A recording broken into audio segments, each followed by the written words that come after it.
Salam sejahtera di dalam kasih Tuhan Yesus Kristus. Saat ini tanggal 22 Desember 2024, saya akan menyampaikan mengenai rahasia Wahyu pasal 10.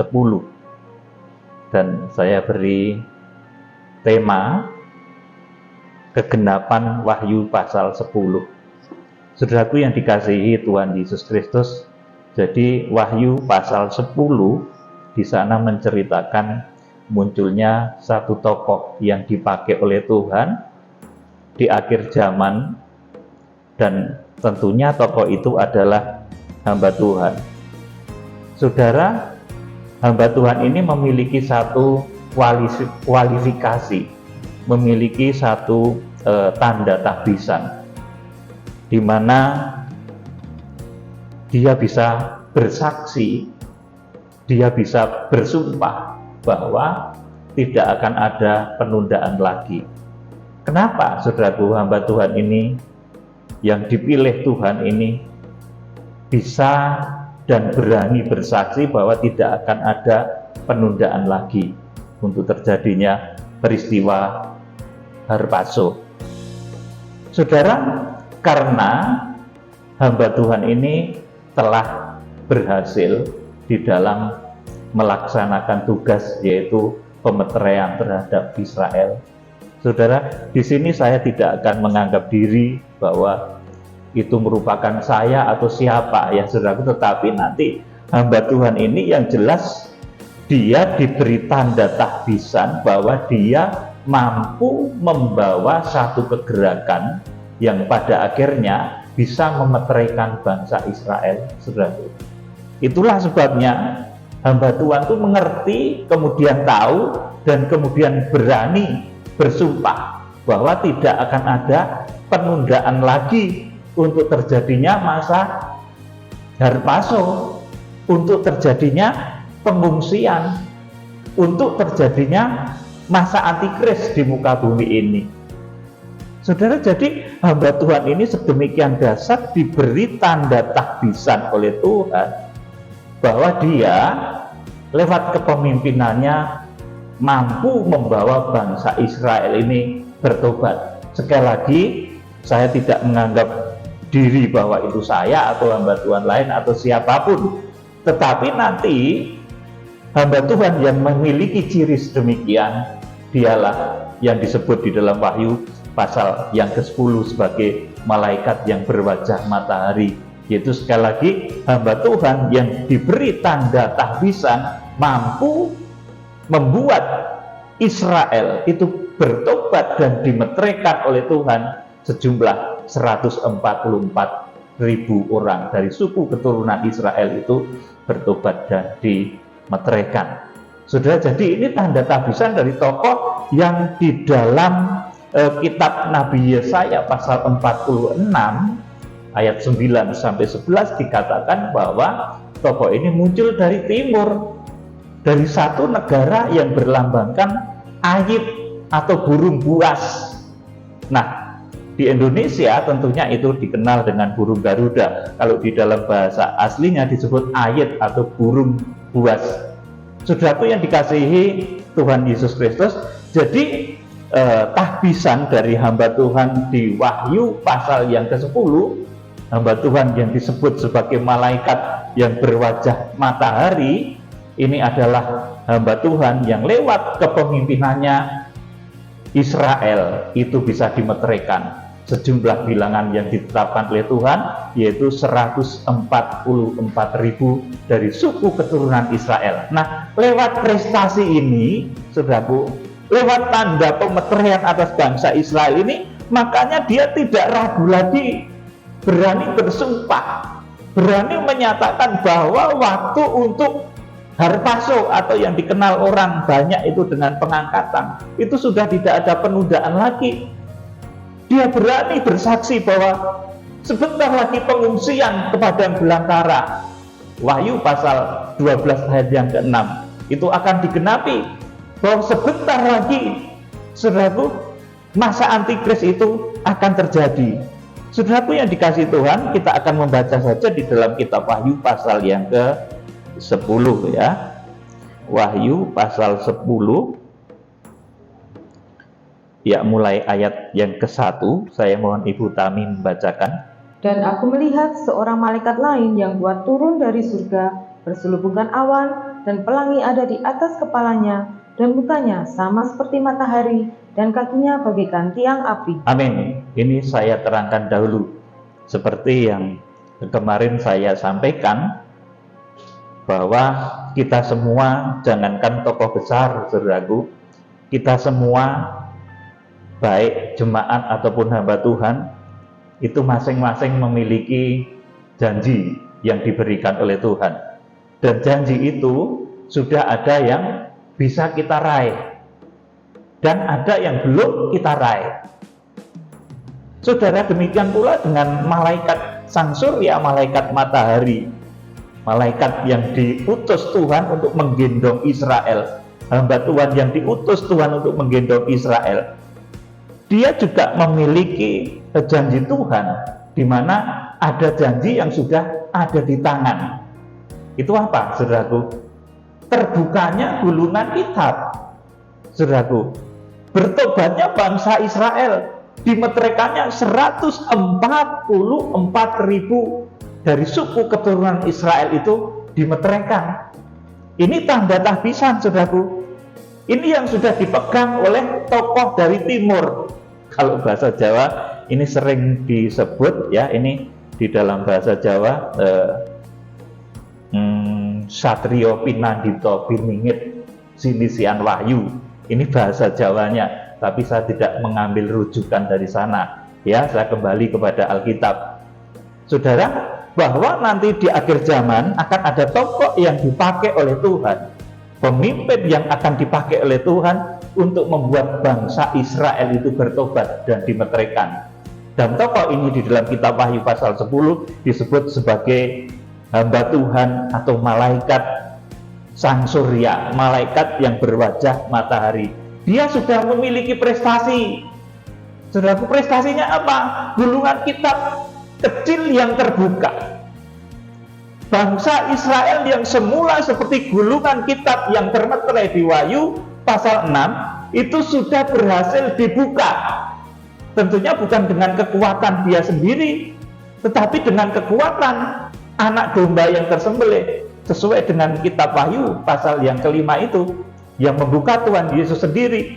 Tetapi pekerjaan Tuhan ini dilaksanakan oleh tokoh ini, saudaraku, sehingga melalui kepemimpinan malaikat sang surya, maka bangsa Israel itu akan dimetrekan.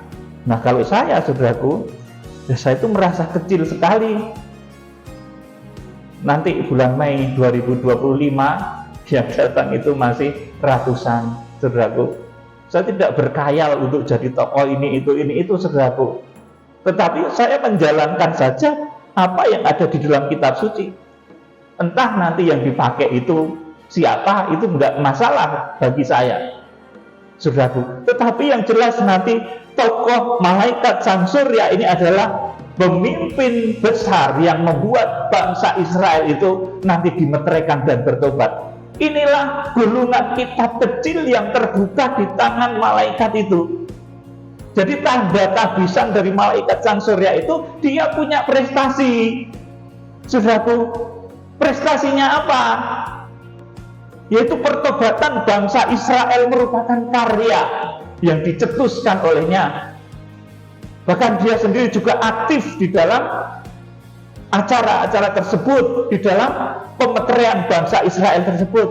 Sekali lagi, kalau saya ini hamba Tuhan kecil, saudaraku, yang kemarin ke Israel, saudaraku, mulai mengadakan kegerakan kuda putih, mulai mendengungkan kegerakan kuda putih, dan nanti di bulan Mei 2025 nanti akan ada ratusan dari orang Yahudi dan Israel yang akan bersama-sama dengan kita berdoa di dalam roh dan firman. Kita akan bersama-sama berpesta di dalam firman, bukan pesta daging, tapi pesta firman dan Roh Kudus. Sesudah itu akan ada doa bersama, doa pencurahan Roh Kudus, doa pemeteraian. Nah, nanti itu baru ratusan, saudaraku. Dan kegerakan kitab Wahyu sesuai yang saya imani, itu nanti akan kita kerjakan selama 9 bulan.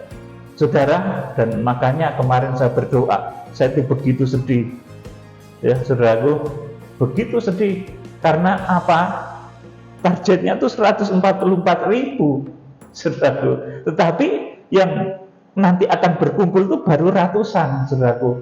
Tapi ini pun tidak membuat saya menjadi putus asa.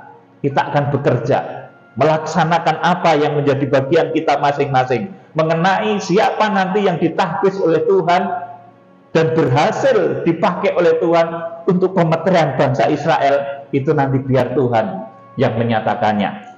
Saudaraku, jadi tanda tahbisan dari malaikat Sang Surya ini adalah gulungan kitab yang terbuka di tangannya, saudaraku, gulungan kitab kecil yang terbuka. Ayo dibaca ayat yang kedua, ini tanda tahbisan dari malaikat yang berwajah matahari. Dalam tangannya ia memegang sebuah gulungan kitab kecil yang terbuka. Ia menginjakkan kaki kanannya di atas laut dan kaki kirinya di atas bumi. Amin. Jadi ini tanda tahbisan dari malaikat Sang Surya. Tanda tahbisannya apa? Dia memiliki prestasi. Jadi kalau ngomong tokoh, waduh, dia itu termasuk salah satu bintangnya Tuhan. Waduh, dia itu termasuk salah satu tokoh penghulu, tokoh pemimpin akhir zaman. Dia harus punya prestasi dalam kerajaan Tuhan. Teristimewa ini prestasi untuk dimeteraikannya bangsa Israel, dan malaikat Sang Surya itu punya prestasi itu. Saudaraku, punya tanda prestasi bahwa dia lewat kepemimpinannya berhasil memeteraikan bangsa Israel. Makanya karena dia berhasil melalui kepemimpinannya memeteraikan bangsa Israel, dia kemudian tidak ragu lagi untuk bersumpah demi Dia yang hidup selama-lamanya. Nanti kita baca di ayat selanjutnya bahwa masa harpaso atau pengangkatan itu sudah dekat. Karena memang saudaraku, kalau nanti bangsa Israel itu sudah dimeteraikan sejumlah yang ditetapkan oleh Tuhan, maka nanti yang disebut harpaso itu sudah dekat. Nanti yang disebut pengungsian, Wahyu 12 ayat 6 itu sudah dekat. Masa antikris juga sudah dekat. Jadi malaikat Sang Surya itu tahu dan berani bersumpah bahwa waktunya sudah tidak ada penundaan lagi. Itu karena dia sudah memegang tanda tahbisan. Tanda tahbisannya apa? Saudaraku, yaitu lewat kepemimpinannya maka bangsa Israel dimeteraikan. Saudaraku, ini tanda dari malaikat Sang Surya yang diutus oleh Tuhan di akhir zaman. Saudara, mungkin saudara bertanya, bukankah ini tokoh yang turun dari surga, saudaraku? Ya, saudara, kita mengambil pelajaran ya, saudaraku, dari kitab Nabi Maleaki. Di sana dinyatakan, menjelang hari Tuhan yang dahsyat itu, aku akan menyuruh Elia. Saudaraku, Elia akan diutus lagi. Dan ternyata apa, saudaraku? Yang diutus itu bukan Elia yang turun jelurut dari surga, gitu enggak. Tetapi ternyata Tuhan menyuruh Yohanes Pembaptis. Dan tugas Yohanes Pembaptis itu membuat hati bapak-bapak berbalik kepada anaknya, dan hati anak-anak berbalik kepada bapaknya. Ini tugasnya Yohanes Pembaptis yang tidak diterima oleh kebanyakan orang pada saat itu. Karena bangsa Israel sebagian pada waktu itu mengira bahwa tokoh yang akan turun menjelang hari Tuhan itu turunnya dari langit. Elia dahulu naik ke langit dibawa kereta berapi. Bangsa Israel berdoa supaya Elia yang datang itu, saudaraku, juga demikian turun dari langit, saudaraku, membawa kereta berapi. Nah, akhirnya enggak terjadi. Yang terjadi adalah bahwa Tuhan Yesus menyuruh Yohanes Pembaptis, itulah Elia yang dijanjikan itu. Saudaraku, tanda tahbisannya apa? Membaptiskan. Nah, saudaraku, malaikat Sang Surya di akhir zaman itu, tanda tahbisannya apa? Dia mempersiapkan jalan bagi Tuhan. Tanda tahbisannya adalah membawa anak-anak Israel itu kembali kepada Bapa, dan Bapa kembali kepada bangsa Israel. Itu tanda tahbisan. Dan tanda tahbisannya melalui apa? Melalui pemeteraian Israel. Kalau dulu baptisan Yohanes. Jadi bangsa Israel ya sampai sekarang mereka rajin berdoa loh saudaraku. Jangan dikira bangsa Yahudi itu nggak mau berdoa, rajin saudaraku. Setiap saat, setiap hari minimal itu 3 kali saudaraku berdoa di tembok ratapan bait Allah. Itu lama kalau berdoa. Mereka meratap, memohon supaya Mesias itu turunnya seperti Elia celurut gitu dari surga, saudaraku. Ya tidak dijawab. Mereka meratap bukan hanya 60 hari atau 70 hari, tapi sudah 2000 tahun. Bayangin saudaraku. Berdoa itu kalau doanya tidak sesuai dengan kehendak Tuhan, yang nggak dijawab. Sekalipun meratap, bangsa Israel, bangsa Yahudi itu meratap sudah ribuan tahun. Berdoa, kalau doa itu lama-lama banget, saya salut, saudaraku. Lama betul di tembok ratapan itu, saudaraku. Jadi ini mengandung arti apa? Berdoa itu kalau mendoakan sesuatu yang keliru juga nggak dijawab sama Tuhan. Jangankan saudara, bangsa Israel itu berdoa sudah hampir 2000 tahun atau bahkan 2000 tahun di tembok ratapan, mengharapkan bahwa Elia yang datang itu, saudaraku, Mesias di akhir zaman itu, saudaraku, datangnya seperti Elia dari langit celurut hebat gitu, saudaraku. Tapi ternyata tidak. Elia yang dimaksud itu ternyata Yohanes Pembaptis. Sudah yang dikasihi Tuhan Yesus Kristus. Jadi tanda tahbisan dari malaikat sang surya itu dia, saudaraku, mampu memeteraikan bangsa Israel atas kuasa Tuhan. Coba dibaca Wahyu pasal 7. Wahyu pasal 7 ayat 1 sampai yang ke-4.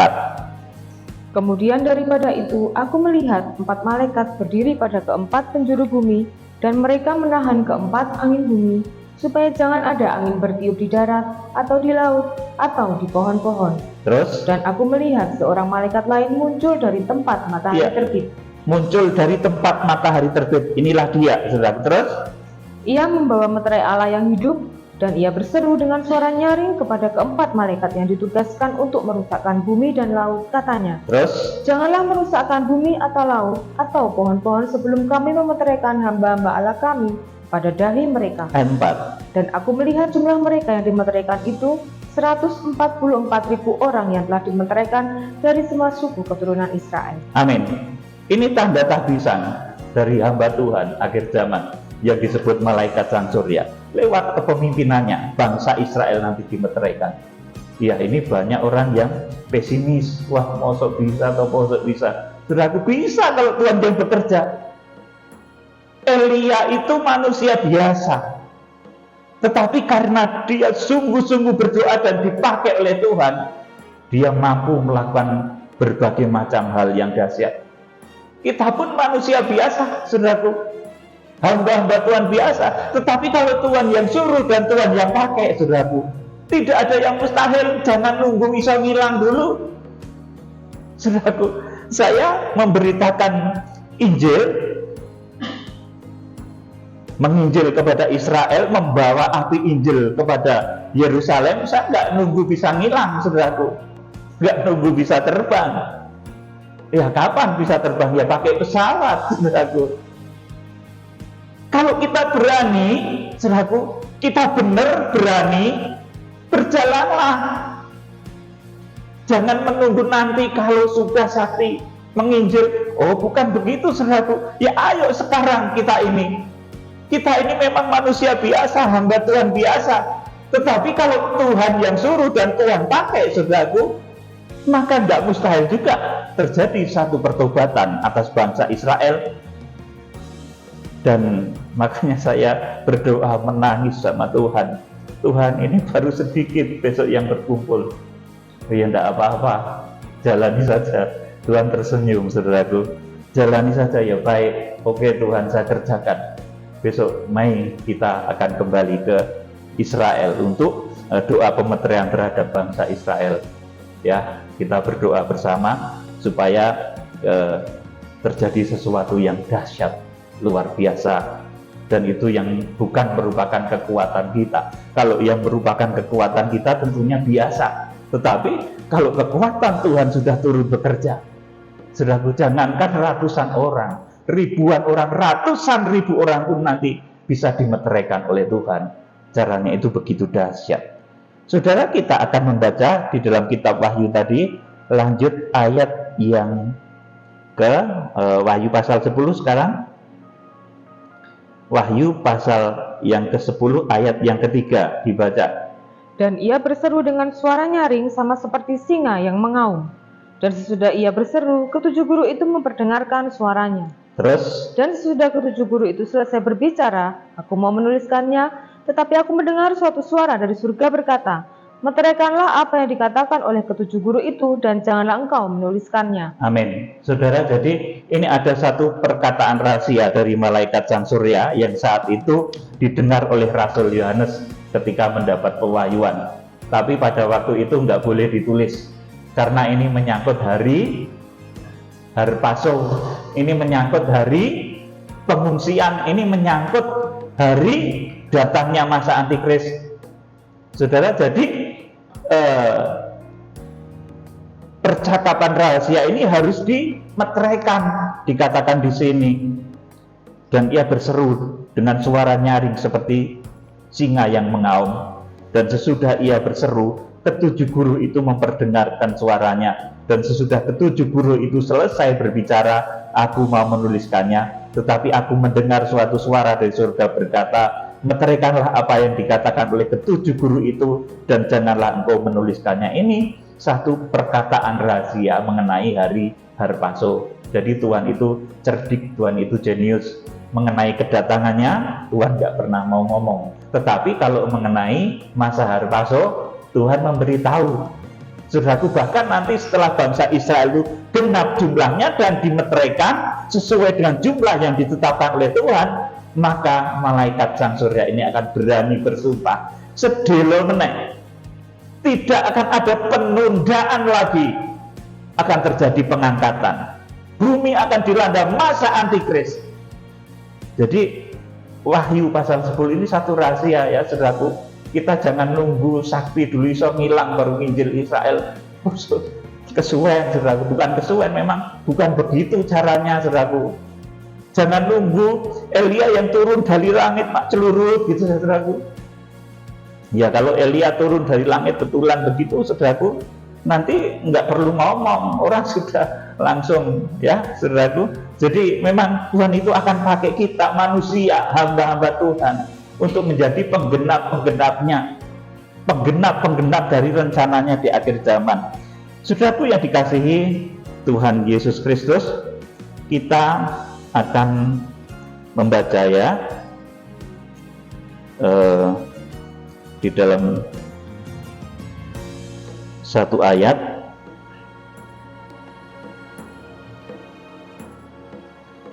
Maleakhi pasal 4.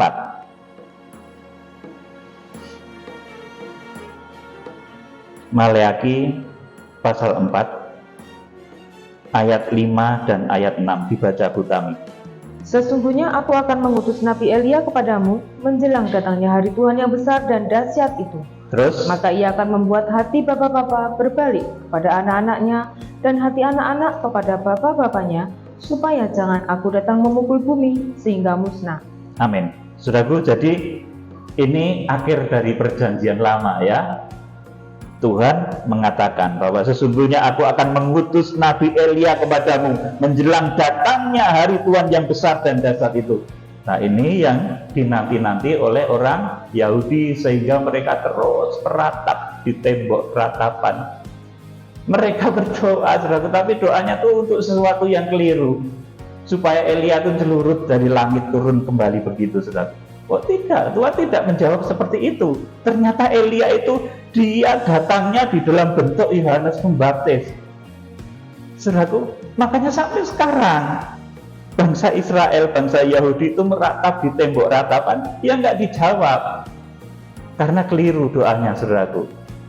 Karena yang dinubuatkan di dalam Maleakhi pasal 4 ayat 5 sampai 6 itu sudah datang di dalam bentuk Yohanes Pembaptis. Coba kita akan membaca Matius pasal 11. Injil Matius pasal 11 ayat 10 sampai 14. Perhatikan baik-baik. Ini kegenapan dari kitab Nabi Maleakhi tadi. Di sana mengatakan bahwa aku akan mengutus Elia di akhir zaman menjelang kedatangan Tuhan. Maka kemudian yang diutus, yang datang itu bukan Elia yang jelurut dari langit, tidak, tetapi dalam bentuk Yohanes Pembaptis, hamba yang ada pada masa itu. Saudara, kita baca Matius 11 ayat 10 sampai 14, dibaca Bu Tami. Karena tentang dia ada tertulis, lihatlah, aku menyuruh utusanku mendahului engkau, Ya. ia akan mempersiapkan jalanmu di hadapanmu. Terus, Aku berkata kepadamu, sesungguhnya di antara mereka yang dilahirkan oleh perempuan tidak pernah tampil seorang yang lebih besar daripada Yohanes Pembaptis, namun yang terkecil dalam kerajaan surga lebih besar daripadanya. 12. Sejak tampilnya Yohanes Pembaptis hingga sekarang, kerajaan surga diserong, dan orang yang menyerongnya mencoba menguasainya. Amin. Saya terangkan dulu. Jadi sejak tampilnya Yohanes Pembaptis hingga sekarang kerajaan surga itu diserong, dan orang yang menyerongnya mencoba menguasainya.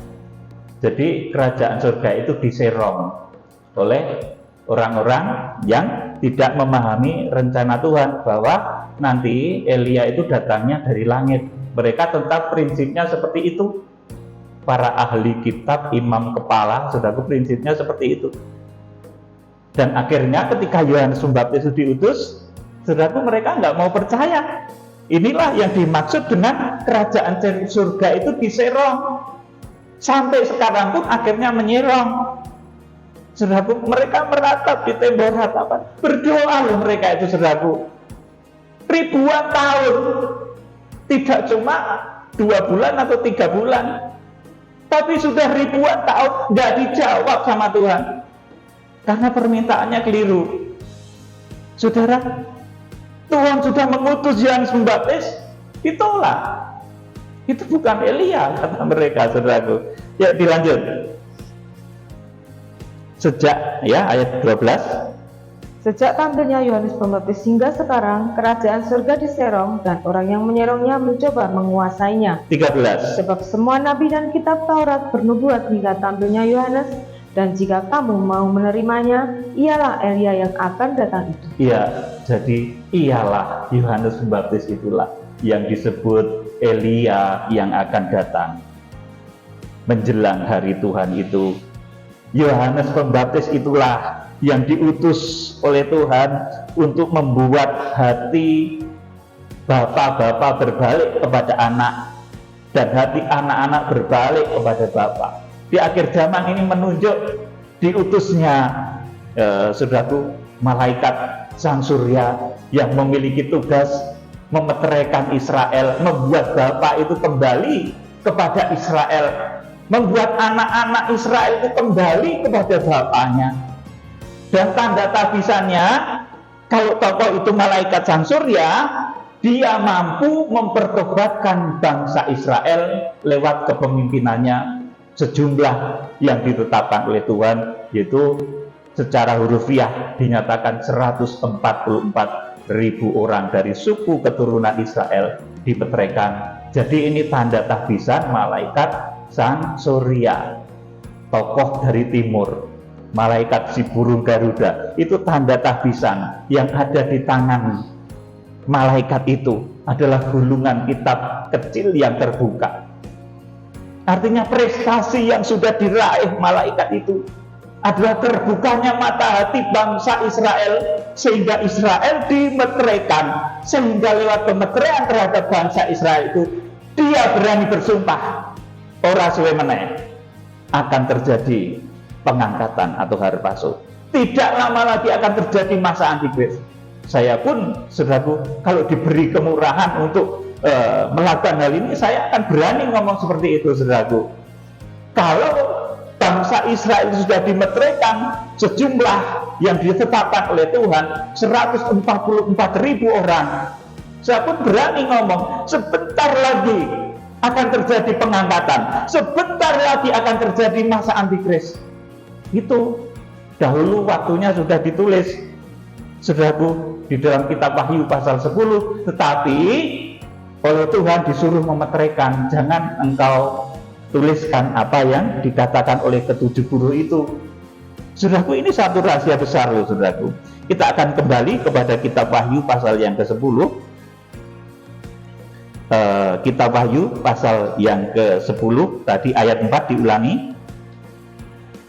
Dan sesudah ketujuh guru itu selesai berbicara, aku mau menuliskannya, tetapi aku mendengar suatu suara dari surga berkata, meteraikanlah apa yang dikatakan oleh ketujuh guru itu dan janganlah engkau menuliskannya. Ya, jadi Rasul Yohanes dahulu sudah mendengar hari, jam, tanggal, tahun, saudaraku, masa harpazo itu melalui siapa? Melalui ketujuh guru, saudaraku. Jadi ini sudah ada masanya, tetapi dimeteraikan, tidak boleh dituliskan, sebab kalau dituliskan enak banget, saudaraku. Jadi manusia tidak waspada, manusia tidak terpacu untuk melayani Tuhan, karena nanti kalau sudah ditulis gitu leha-leha, saudaraku. Ya, saudaraku. Kemudian ayat yang kelima. Dan malaikat yang kulihat berdiri di atas laut dan di atas bumi. Maksud saya, ya betul, ayat 5. Dan malaikat yang kulihat berdiri di atas laut dan di atas bumi, mengangkat tangan kanannya ke langit, dan ia bersumpah demi Dia yang hidup sampai selama-lamanya, yang telah menciptakan langit dan segala isinya, dan bumi dan segala isinya, dan laut dan segala isinya, dan tidak akan ada penundaan lagi. Amin. Saudaraku, jadi karena prestasinya, karena kiprahnya, karena tanda tahbisannya, bahwa dia lewat pelayanannya sudah membuat bangsa Israel itu bertobat, saudaraku, maka dia itu punya satu keberanian untuk mengatakan bahwa sudah tidak akan ada penundaan lagi untuk masa harpazo, sudah tidak ada penundaan lagi untuk datangnya masa antikris. Ya, saudaraku, di sini di dalam ayat yang kedua dikatakan, dalam tangannya ia memegang sebuah gulungan kitab kecil yang terbuka. Ini prestasinya, saudaraku. Dia punya prestasi membukakan mata hati bangsa Israel, dipakai oleh Tuhan untuk terbukanya mata hati bangsa Israel, dipakai oleh Tuhan untuk kemeteraian bangsa Israel. Ini tanda prestasi dari malaikat sang surya, tanda tahbisan, saudaraku. Kemudian tanda tahbisannya juga apa, saudaraku? Ia menginjakkan kaki kanannya di atas laut dan kaki kirinya di atas bumi. Ini apa, saudaraku? Selama hamba Tuhan ini masih memimpin kegerakan, maka, saudaraku, ia menginjakkan kaki kanannya di atas laut. Laut itu tempat munculnya antikris. Jadi antikris itu belum akan muncul selama ada kegerakan penjangkauan terhadap Israel. Kemudian yang muncul dari bumi, kaki kirinya di atas bumi, itu menekan nabi palsu.